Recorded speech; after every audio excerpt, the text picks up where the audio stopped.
ghostly listeners. You've got Jake here, and I'm with my co-ghostess with the mostest, June Nixon. Hi, everyone.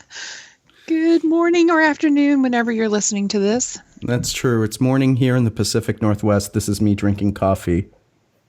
Mm-hmm. Gulp. And I finished my coffee for the day probably, but we'll see. Yeah, we'll see. Coffee's good anytime out here. That's right. This is Seattle. It's like, yep. Yep. It's perfectly fine to have it before bed. Usually booze is involved in the coffee before bed. But Exactly. That is one thing I loved about traveling, overseas, and especially, Ireland. It's like to have my Baileys in my coffee all the time. Mm-hmm. That was amazing. Yes. And not as dehydrating as everyone thinks. No, it's really not. It's like, this is so good.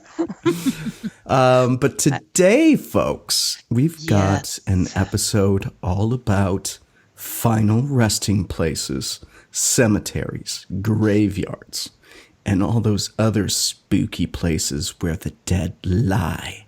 Yes. Yeah. I don't think it's as sinister as that, yeah. but Probably not. But, I have to say that anytime we go to a new place, one of the first things I like to do is find the oldest cemetery or churchyard.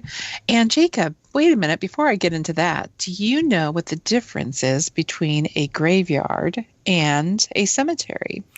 I do, but I can't remember if one's with a church and one's not. Yes. But I don't know which one. Yes.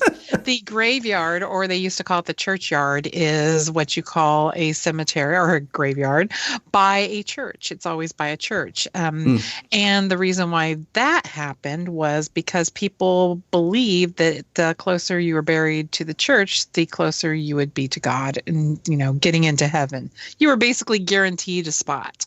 And that's why so many people clamored, to get buried by the church. And a lot of the big pious officials were actually buried inside the church. So there's a lot of churches out there with bones of old popes and priests and ministers, and so that they could be closer to God and pay lots of money to be there. Yeah, it was it in London. All the monarchs are buried in the church, where Charles married Diana. Like that whole thing is a mausoleum.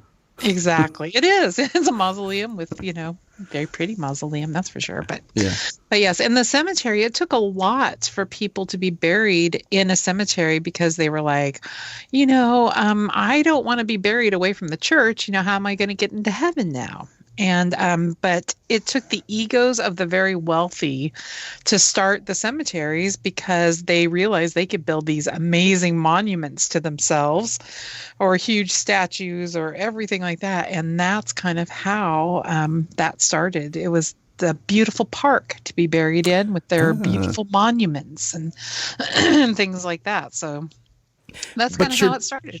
Yeah, but you're dead, so you wouldn't exactly get to... They wanted that to live on, for eternity, that they will be remembered. And that's the biggest thing. Yeah, I can see that. I'd still build something like the Eiffel Tower and go swing, but...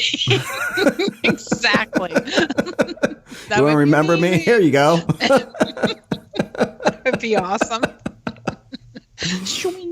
Swing. But anyway, sorry, I digress. But anyway, what I was saying is what I usually do is when I get to a city is I find like the oldest cemetery, and that's kind of, one of the places we always start. So Yep, I do like to swing by the oldest cemeteries in town as well.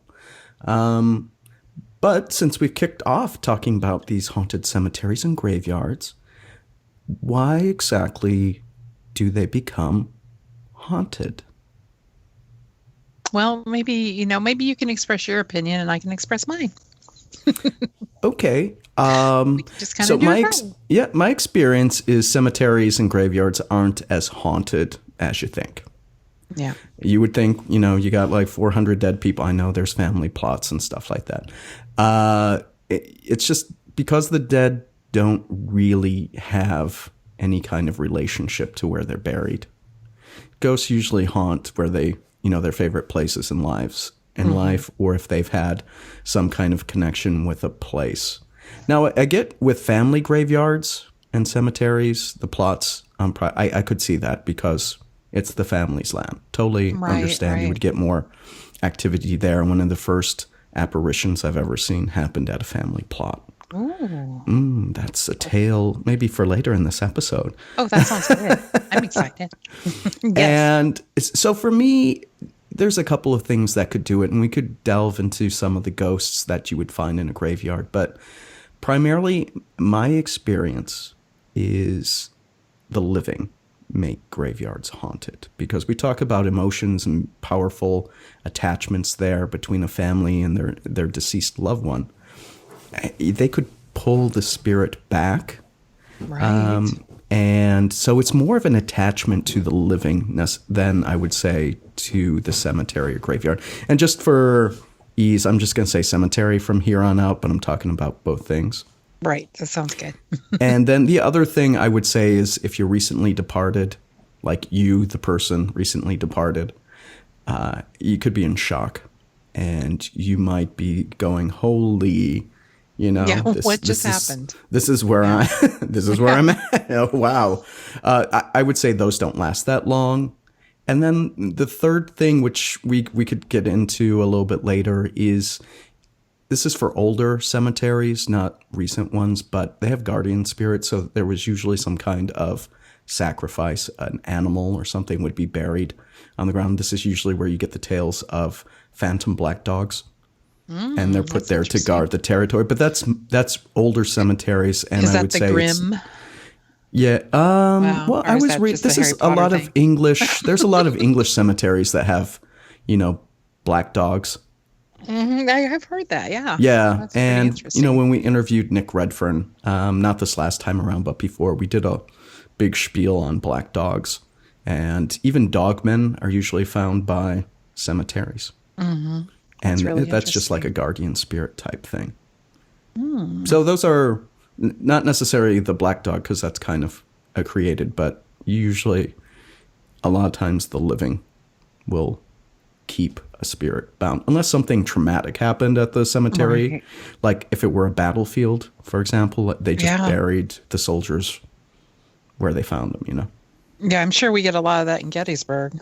Mm-hmm. Too, Yeah, the battlefield is notorious for its haunts. Yes. But no, I completely agree with that. It's something I just really didn't think about, but I really agree with that the living bring the dead with them, basically, especially in a place where it's so, like you said, emotional, and they're really, really, grieving and those strong emotions at the person's grave. You'd think that they would, show up, or other spirits would show up and say, hey, what's going on? No. Mm-hmm. Totally. But no, I think that too. I think a lot of that too. But I also think that maybe a spirit does come and see, kind of check on their final resting place. And maybe when they get there and all of a sudden find out it's gone, their tombstone's gone, maybe they might hang around to be a little ticked off. And say, hey, what's going on here? And try to, not really get to the bottom of it, but, hang around for a while and see what the deal is. Or, they come back and find out a house has been built on top of their cemetery, and they're going to say, I'm staying in this freaking house. Yeah.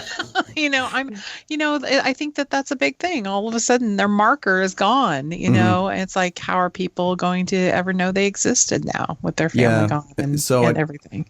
That would be classified, at least I classified those as desecration ghosts. Yeah, I agree. Yeah. And when we talk about our experiences at individual cemeteries, just a little bit later on, we can talk about some famous cemeteries and what caused the hauntings there. Okay, sounds good. Mm-hmm. But then, next up is you've identified the haunted cemetery. Now you got to do some ghost hunting.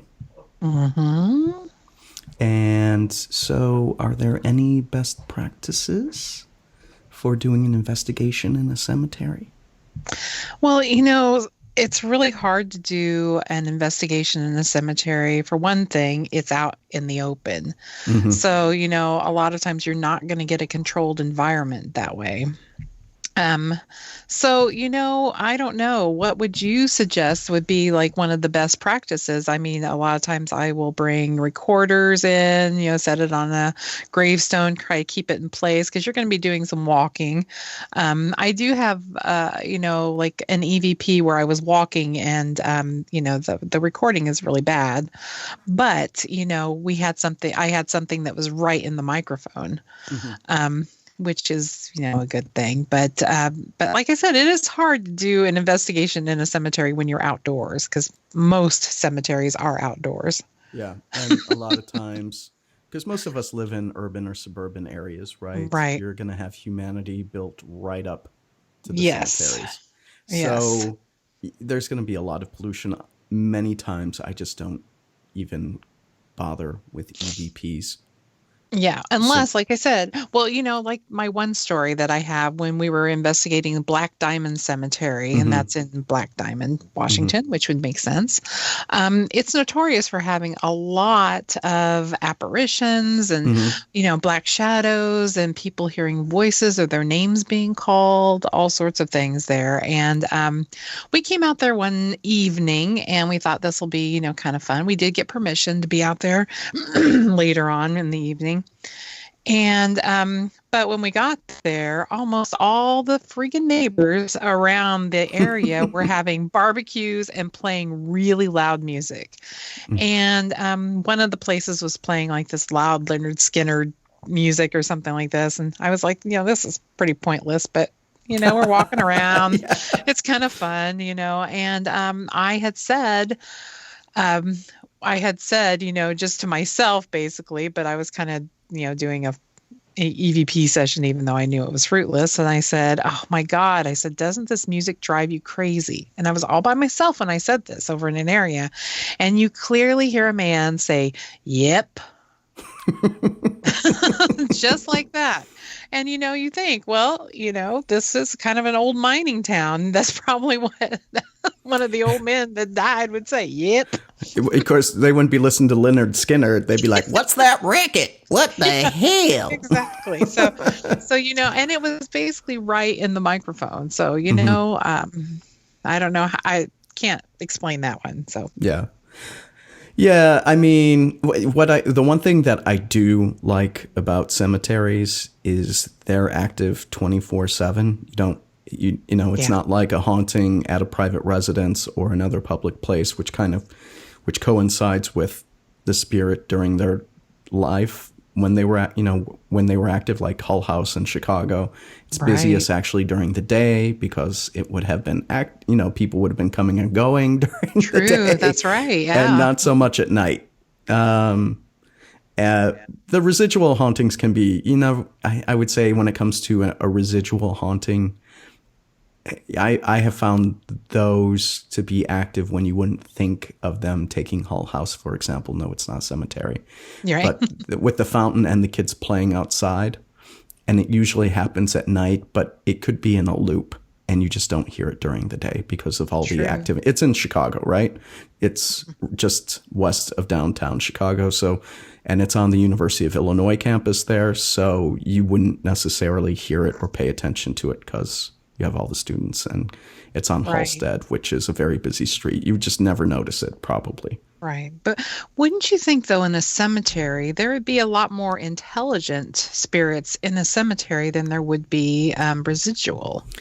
Yeah, In a way to think about that. I was just thinking mhm. about that when you said that. I was like, really, um, they wouldn't, I mean, what would they be replaying in a cemetery? Exactly. Like, because they Hmm. don't have. And this is why I'm It's just dawned thinking on me. they need people there if it's intelligent, because they need a Yeah. reason to communicate.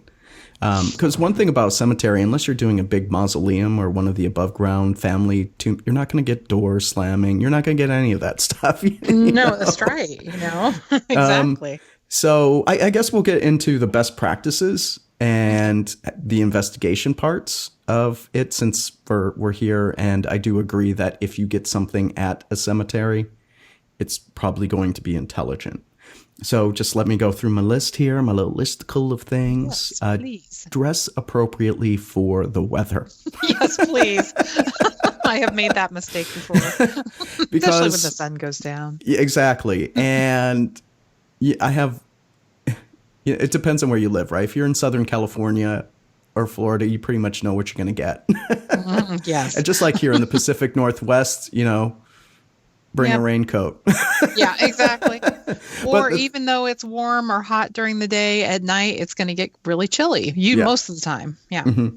And then, if you're in the upper Midwest, bring your moon boots because the snow is going to be 2 feet deep.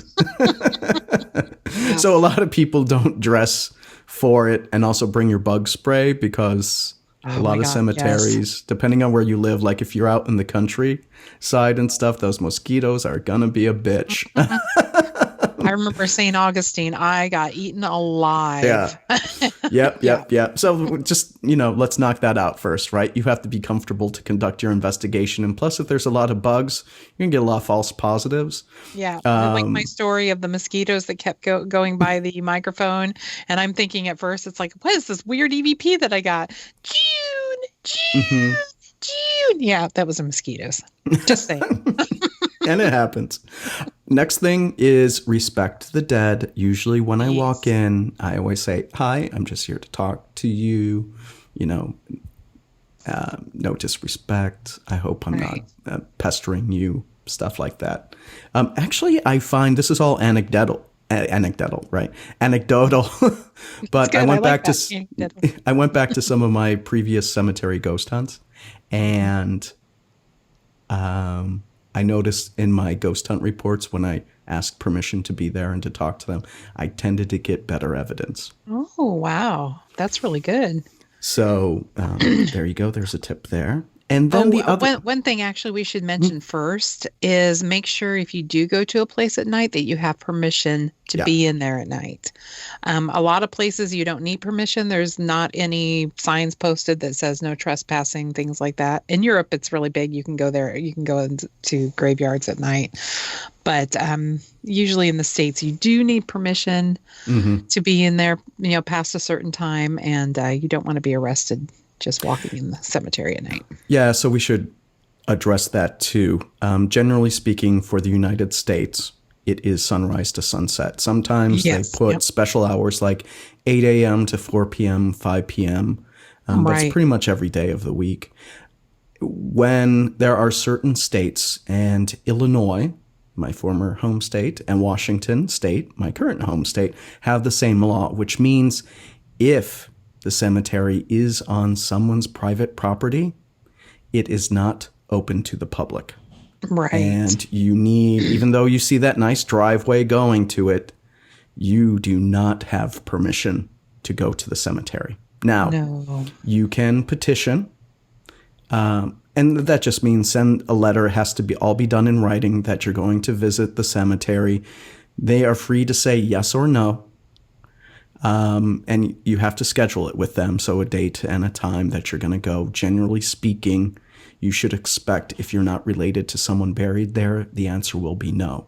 Right. Now, if they still say no and you're a family member, you can petition the state, because they have a board that oversees this stuff, to have the the bodies removed and placed where you can access them.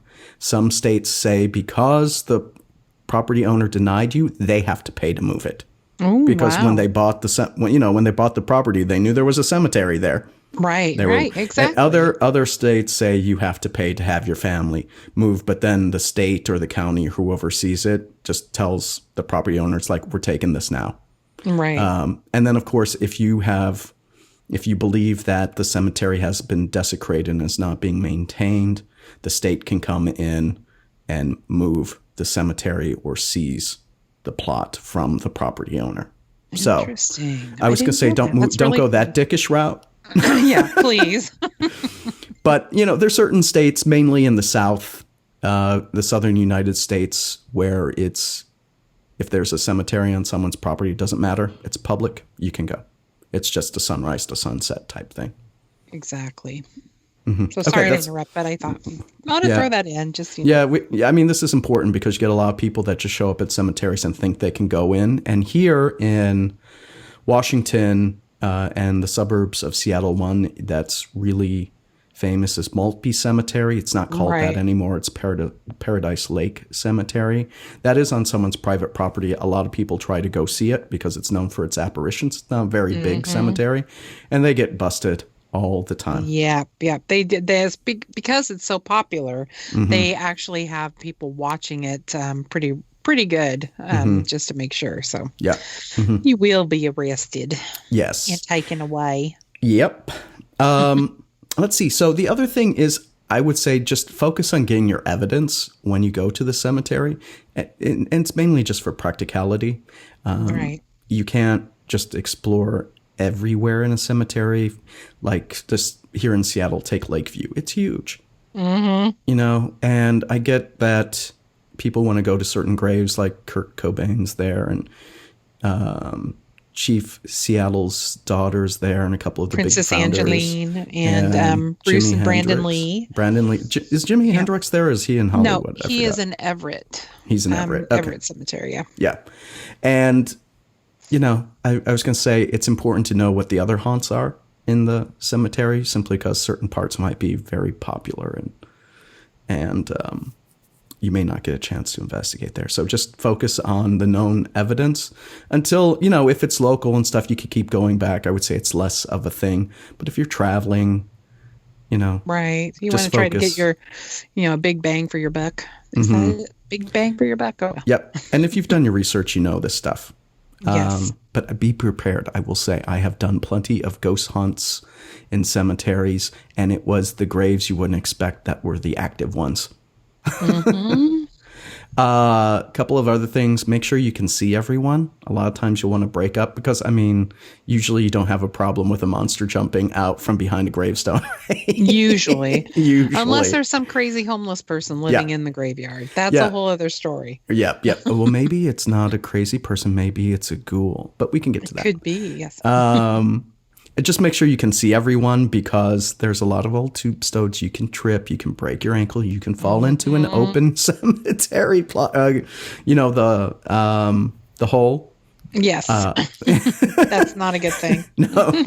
So make sure you're paying attention to each Yes. other and where they are. Or you can climb up the side of an old pyramid that's in a cemetery and fall off and break your ankle, which actually we had that happen to somebody in our group one time, in my old group, climbing up the side, which she shouldn't have been doing anyway, but she was Correct. trying to prove that this gravestone wasn't cursed. And anyway, she fell off of it and broke her ankle, and an ambulance had to be called, and she had to be taken away. Was that the one up by Everett or something Yes, like that? that Yeah, is by that Rutger. That's it, the Rutger tomb. Yeah. Yeah, that's a big ass cemetery there. Yes, extremely.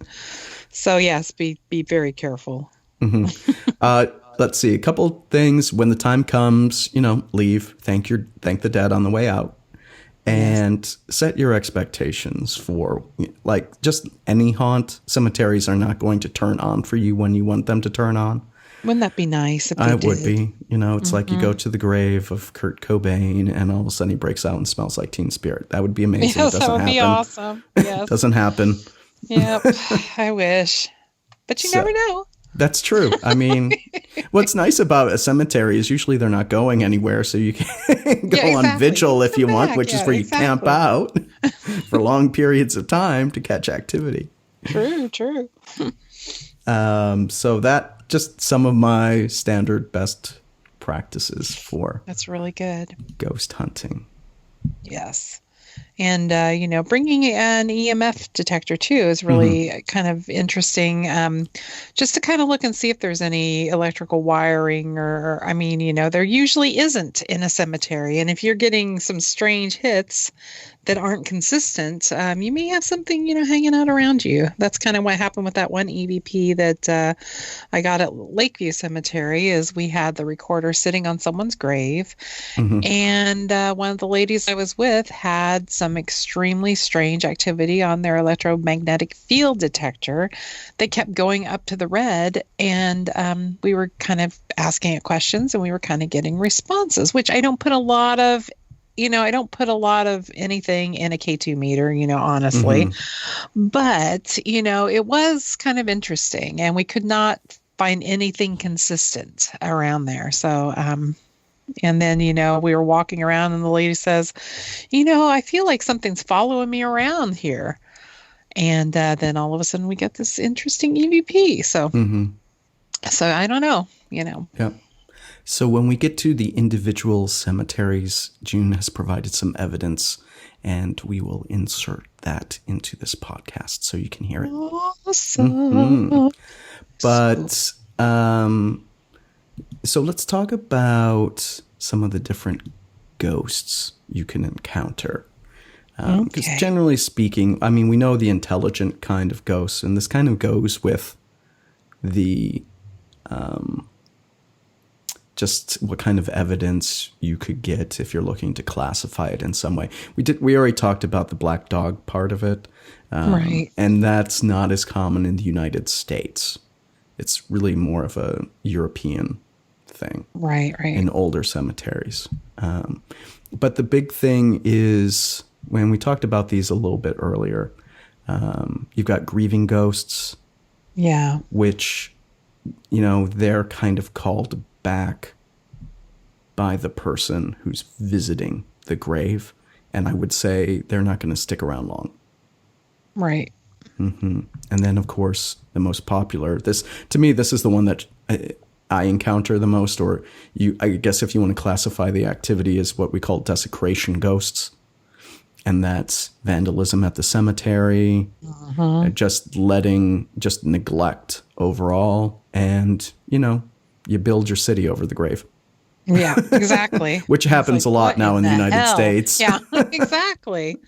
And especially it's like, when no one's being buried there anymore, and the place is, and everybody, of course, like I said, we've seen that movie where, oh yeah, we've moved the graves, and you just moved the headstones, you didn't move the bodies. Yes, and we can get to that for a very popular place in a big city. Yeah, a little bit. The denial ghosts, that's holy shit, I'm dead. Yeah. Now, so this is like a side note here. With the roadside memorials, I find those to be a lot of ghosts in denial. I bet so. People that died on the side of the road, literally a lot of bicyclists, or there was a car accident. You've seen the crucifixes and flowers just at these random spots. That's what I'm talking about. They don't stick around very long. Probably not. It's like all of a sudden, if they're there, they're like, what happened? What happened to me? Am I dead? What's going on? And then, And I would say the most common thing, though, is the spirits that are attached to their loved ones, because the loved ones can't let them go. And that just feeds into the little bit we did about the living make the cemeteries haunted. Right. But for me, I find the most active and intelligent ghosts to be those associated with desecration. I'm sure, yeah. I would be mad. And especially on these big monuments that, maybe I wanted to make sure that I was there for all eternity, and everybody could, remember who I was and see that. And then all of a sudden it's like somebody comes in with a bulldozer. It takes them all down, or moves it, somebody someplace I didn't want to be, moved to. It's like, hey, this was my resting place. I love this. I picked this plot out. And like, I was all fine and dandy in the other world beyond the veil, and then you plucked me out like a turnip. Yeah, exactly. But since we're there, let's just start talking about some of our favorite cemeteries and our ghost stories within these cemeteries. That sounds like a good plan. June has been to far more than I have. I've been to some pretty good ones, but June, tell us about your ghostly encounters. Well, I think with ghost experiences for most people, that would have to be Comet Lodge Cemetery in Beacon Hill in Seattle. because of so many stories and reports, and especially they had a big children's section there, especially of a lot of children that, a lot of babies and a lot of, children that just died of, different. I think it was the influenza that was like a really big killer in the the Spanish turn flu? of the century. The turn of the century, which we don't want to talk about pandemics right now, but Exactly. anyway, but it was actually 2 square miles at one time. And then there was like big arguments about who was going to take care of it. And then all of a sudden it was deemed a city park.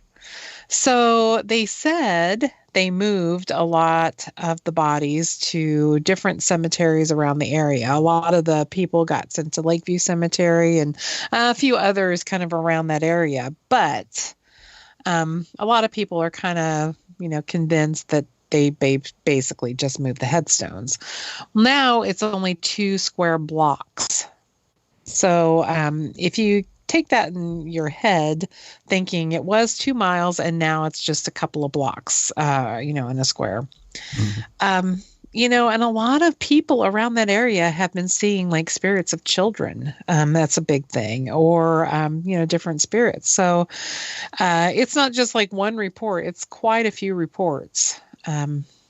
So I don't know, those are, some of my favorite, because, you hear a lot of stories. I'm trying to think if I ever had anything happen when I was there. It seemed like there was I'm not sure. I can't remember, but yeah, that is one of my favorites. But you also have some evidence from 2 different cemeteries.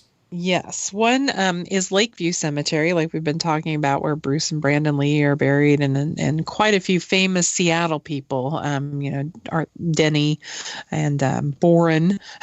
all the streets in Seattle are usually named after some famous founder of Seattle, and you usually will find them in Lakeview Cemetery. Just saying, if you ever want to, really explore Seattle's history, if you come out this way. And the other thing that's really cool about Lakeview that maybe people outside the area don't know is we've got the Union soldiers, the military. It's a very small cemetery. It's just to the north. And that's the Grand Army of the Republic. Grand Army of the Republic, which is also supposed to have some ghost stories around that. People have seen dark shadows of people-shaped dark shadows darting around that cemetery, and hearing voices and hearing men laughing. That was another thing, that they would hear like a group of men laughing, and there was no group of men laughing in there. So very interesting too. But okay.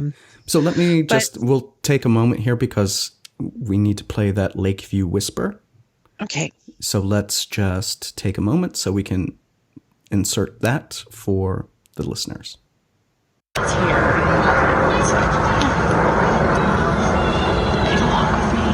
Okay, so that was June's evidence at Lakeview. I want to make sure we don't skip that.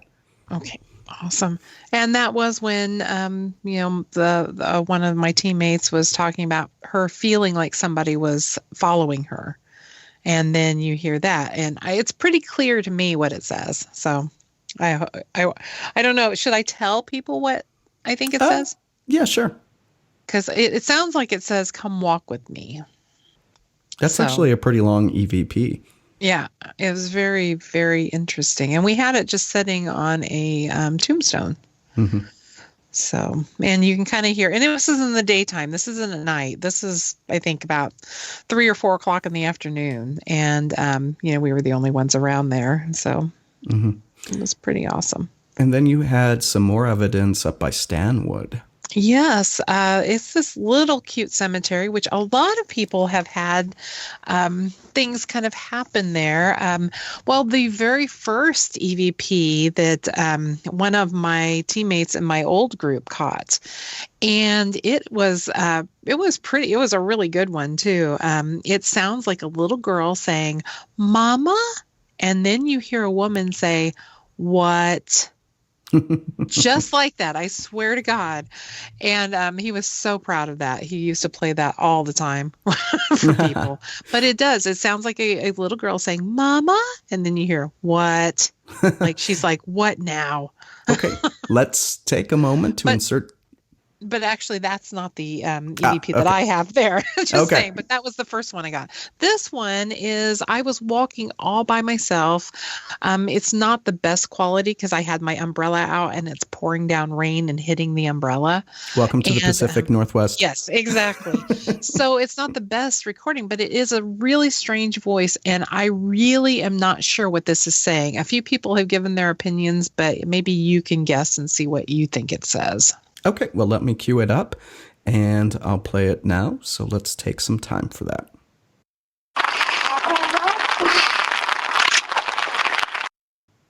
Okay. Awesome. Yeah, I wish I had that first EVP, but that was my friend's EVP that passed away, and so unfortunately, it kind of went with him. So I wish I had that. Yeah, and then up here, one of the really big cemeteries known for its evidence is Black Diamond, and we talked about that a little bit earlier. Yes, yes. And I did capture an EVP when we did that investigation. That's right. I forgot about that. Yes. So it wasn't me soliciting the EVP. It was our ghost hunting team member, Sandy, who was asking the question. It's just I had the recorder out. Awesome. And I will insert that one. It's very short. So let's take some time for that EVP. Do you live in a mining camp? Okay. And you might have to listen to that one. I mean, EVPs are usually pretty quiet. They're like whispers. So I'll try, just so you know, every EVP in here is going to be modified. Right. Because I'm punching it through an audio editor, right? So it's not the original. It won't be the original source file. What other cemeteries around the Pacific Northwest or the western part of the United States do you think are worthy of an investigation? You know, there's so many different ones that seem, like I said, my top two is Comet Lodge is like really high up there with activity. What people say, there's a lot of activity. Lakeview is another one. Also, too, in Lakeview, people have said that they have heard about a phantom horse. Have you heard that? I've only heard about the horse with Black Diamond. Yeah. Yeah, there must be a horse in a lot of cemeteries. It's really interesting. Well, when you think about it, though, back in the day when folks were being buried, they would use a horse to pull the casket. Oh, that's true too. Yeah, that's true. There is a story though about a horse being buried at Lakeview Cemetery. You'll have to look that up. You'll have to Google that and see. It's very interesting. But there are some. It is really interesting how many animals are also said to haunt a lot of cemeteries. I like that. I like those stories too. With Black Diamond and the horse, though, it's not actually in the cemetery. They've got this gravelly road and a regular street. That's right outside. And that's where you hear the horse. Clappity. Yeah. Uh-huh. That was my horse, Yeah. I will say up here in the Pacific Northwest, the Saar Cemetery, it's known for Baby Monster. That's all urban legend. And talk about a craptastic place to investigate, too, because it's next to a Fred Meyer or Safeway grocery store, and it's on a super busy highway. So all you hear is people and cars whizzing by all the time. I'm like, bring a video camera and some engagement devices because your EVP will be for crap. Yeah, exactly. But the other thing is, you don't really get a lot of reports from Saar, simply because that was Daisy, and simply because I think it was a pioneer. So it's the people that first lived there. A lot of people have moved out of the area. I couldn't find during the grave research any family members linked, people that live today. Oh, wow. Linked to the people at the cemetery. However, it's kind of cool to see the Monster family plot because it's got the wrought iron fence around it and all that stuff. And plus, it says, pretty cool. Where the monster is, it's got the dad's name and the baby. Just That's says pretty baby. awesome. So, but it's all urban legend. So, Aw, it's kind of sad. yeah, I'm just it kidding. is Not sad. really. But I mean, it's creepy cool. Yeah, exactly. Let's see. I mean, I've investigated a couple of very well-known haunts. One would be Hollywood Forever in Los Angeles. So I lived in LA for a couple of years. Don't hold it against me, as I like to say. And at Hollywood Forever, which is where a lot of celebrities are buried. Yeah, it's such a cool place. I mean, you know, I always think that it's one of those places that you think that, I mean, you never got to get close to these people in real life. And then all of a sudden you think, oh my God, I'm standing right next to, I'm standing right next to this person now, even though they're dead. But it's just incredible to think about. There's a lot of old Hollywood buried there. And there's some more recent, I forgot the name of the cemetery in the Hollywood Hills where Paul Walker, for example, is buried at the other cemetery. This Hollywood Forever is very much for old Hollywood. Right, yeah. And that's where they're buried. But the evidence I got there was actually around, it wasn't anyone famous. Everyone thinks, oh, all these celebrities, it's a cemetery in LA. There's a lot of people buried there. Right. And the evidence I got there was actually for, I'll call it a civilian, a private person, not any of these public figures. And so that's one thing you have to be prepared for. And this is a case because the cemetery, though, is so big. There's not as much sound pollution in it as you think. They've got walls around it, which blocks a lot of the street noise. It's really beautiful, too. I mean, the landscaping, everything is so pretty. Yeah. And for trivia, this is where they play the old horror movies that you can come and watch. So if you saw American Horror Story Hotel and the opening scene with Gaga and they're watching the horror movie in the cemetery, that's Hollywood Forever. Yep, that's Hollywood Forever. Oh, I didn't know that. That's really cool. But one of the graves that you've got Ty Power, who was a famous actor in the 50s who died unexpectedly. He's buried there. It's really cool. He's got a tabletop tomb. We got some activity with that one. That one is a known haunt. But a lot of the celebrities are buried in the mausoleum, which is really amazing to see because it's all white marble and stuff. Oh, yes. And Marilyn is buried in Westwood Memorial Park. That's where a lot of, and I have a picture of that. We went there and that's where a lot of celebrities are buried. Yeah, I think that's where Paul Walker is too. I think you're right. And Farrah Fawcett is also there and Mel Torme. I mean, a lot of, and that was one thing too. I think when I was standing right by Marilyn Monroe's, where crypt, is it considered a crypt where she's in the wall? That I don't know what you would call it. I think, it's a mausoleum or something like that. But just standing next to her, it was just really amazing, thinking, oh my gosh, I'm right next to Marilyn Monroe. And a lot of women go there and they kiss her grave with, their lipstick and leave their lipstick prints. And no matter through the years, they've tried to clean it. And now basically her, her section is all pink because of the pink, and reddish color. But because of all the lipstick and, I don't know, the hygiene wise. And in the time of pandemic. Yeah, it's probably not a good idea. Yeah, no. Let's see.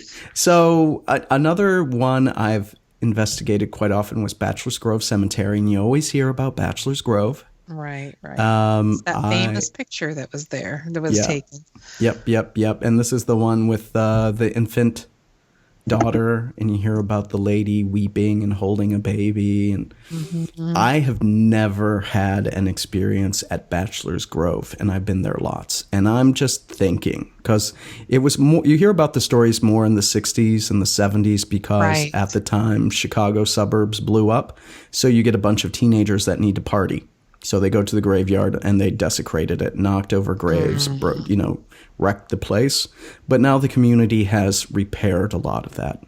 So I'm thinking the ghost may have died down. Yeah. Maybe they're a little appeased because Yeah. they're like, okay, now this is nice again. And the I'm other gonna thing go. is the cemetery's in a public woods area, forest preserve called Rubio Woods. It's well maintained. The police frequent the cemetery to make sure everything's cool. Nice. And I started my investigations, after it had been repaired. And everyone's like, oh, but there's all the, it's in the middle of the woods. Okay, so if you sneak in at night, which there's really nothing to stop you from sneaking in at night. They even have a road that goes out to it, okay? Oh, okay. Like a pathway. It's the old turnpike that used to be there. It's known for its phantom dogs, but I could see that being some kind of manifestation because it was desecrated versus a dog actually be buried there. But, I can't remember the last time someone was buried there. It might have been in the 90s was the last one. Oh, wow. But it's part of the park system in Cook County now. And I never got anything. I hear people talk about seeing the lights. You've got the suburbs around it. You're on a busy road. I would throw it all out. Plus, because it's on a busy road, EVP is for crap. Right, exactly. Like I said, not a controlled environment in a cemetery. That's the whole thing with cemeteries. This is why I just go with cameras and engagement objects because, video works well. The other thing about Bachelor's Grove is with the woods and the fencing, it's very easy to matrix something that's not there. Exactly. And trees. So, a lot trees. of people see spirits in the trees when, you really look at it. It's just, the leaves in certain places. Yeah, and robed figures. And I'm just like, I have plenty of pictures with the fence and the trees behind it. It really does look like there are robed figures. And then you go up and you touch the fence and you're like, oh, there's nothing here. Oh, yeah. Can't say robed fence. Yeah. So, I mean, I'm totally into Bachelor's Grove. At some point was probably super haunted. It's got all the classic stuff. It was desecrated. There's a flowing stream that goes next to it. There's a big old pond of water that was a quarry, and the mob used it for mob hits to dump bodies. So there's some trauma there, running water, desecration. Just, things got cleaned up. I don't know if I buy it's as haunted as everyone makes it out to be anymore. And I've been there plenty of times. Wow. Well, that's good to know. Yeah. And then the other fun thing, and I'll use Chicago for this one, Lincoln Park. So this is where the zoo is. It's just north of the downtown area. You'll see it when you take Lakeshore Drive. You got the zoo there. You got some memorials. That used to be the city's public cemetery. And it's the kind of thing where they move the graves to put in the zoo and a lot of the other stuff like the Petty Note Bart. Wow. Interesting. I didn't know that. This is really... Yeah, so thousands upon thousands of people were buried there. Wow. And one day when they were adding on to the parking lot, they found more bodies. Oh, my. Yep. Hundreds. I don't know if it's 100. I think the figure was 70 to 80 for sure found. But still, come on. That's a big group of people. Yeah. So poltergeist. No, you'll hear about Lincoln Park Zoo being haunted. It's a free zoo. It's just, you're in the middle of the city. Right. There's Exactly. people all over the place there. So your audio evidence is for shit. Yeah, exactly. That's why I'm just like, I just went all out on cameras and all out engagement simply because in the modern age, I think there's just a lot of noise pollution nowadays. Right. Yeah, there is. It's just like, yeah. Is that really an EVP or is that, somebody right there? Mm-hmm. Yeah. I agree. But for me, the best evidence I ever had at a cemetery was in my home state of Wisconsin. I went to investigate a family plot, way out in the country in Grant County. So that's in the extreme southeast part of the state by Iowa. I was doing infrared pictures when I got an apparition of a lady and a kid. And that is probably, my standout evidence for that kind of thing. Didn't last long. And it was because the family was moving. It was a very old couple. They were getting sick. They were moving to Madison to go into assisted living. And I was asked to check it out. because the lady didn't want to sell the farmhouse to a new family if there were ghosts and stuff behind. Really? Aw. And so, I got the evidence. I showed it. She was cool. That was about it for me. The place sold. They left the family plot there. There's only maybe 8 graves there. The thing is, it had a stream running by it, and it was cutting into where the plots were. Over time, streams move and all that stuff. Right. I wouldn't call it a river or anything. It was a bit smaller than that, but it was bigger than a creek for sure. So I'm not sure what you would call it. And it was slowly eroding the plot area. So apparently she had it blessed. They moved to Madison. They sold, and there's been no reports at the farmhouse since then. How interesting. So that's probably my best bet. But most stuff you get in cemeteries, you don't have to be worried about. There's nothing super scary about it. Right. In Highgate Cemetery in London, there are stories of a knight running a horse through the cemetery sometimes. Several different people, I guess it's been different stories that were reported to, the people in charge saying, I don't know what I saw, but I think I just saw, a knight running through the cemetery in a black horse, which is interesting. Another one, people have seen a lion. A lion has been reported. They've heard a roaring sound and thought that they saw a lion going through the trees in the cemetery. Yes. Now, just wait. Is Highgate the place that's known for the vampire, like in the 70s? Yes, that was a big story back in the 70s. Was the Highgate vampire? If you get a chance to Google that, it's a really interesting story. A lot of newspaper coverage of that. So, that was really fascinating. But it's a beautiful cemetery. It's one of those places that I kind of just walked in, started looking at all the incredible monuments, and just about hyperventilated because it was just so amazing. I had never seen anything like that because, I hadn't been to Paris yet or anything like that or seen any of the cemeteries there. But this was incredible. The huge head of Karl Marx. Just so many monuments there. It's really beautiful. Wow. But but yes, that has a lot of ghost stories there. So with that brings us to the end of our episode this week. And I think for next week, we should talk a little bit about a big haunted battleship. Ooh, that would be fun. And we'll take care of that one next week. But for now, gentle listener, thank you for tuning in, and go forth and investigate a cemetery. Yes.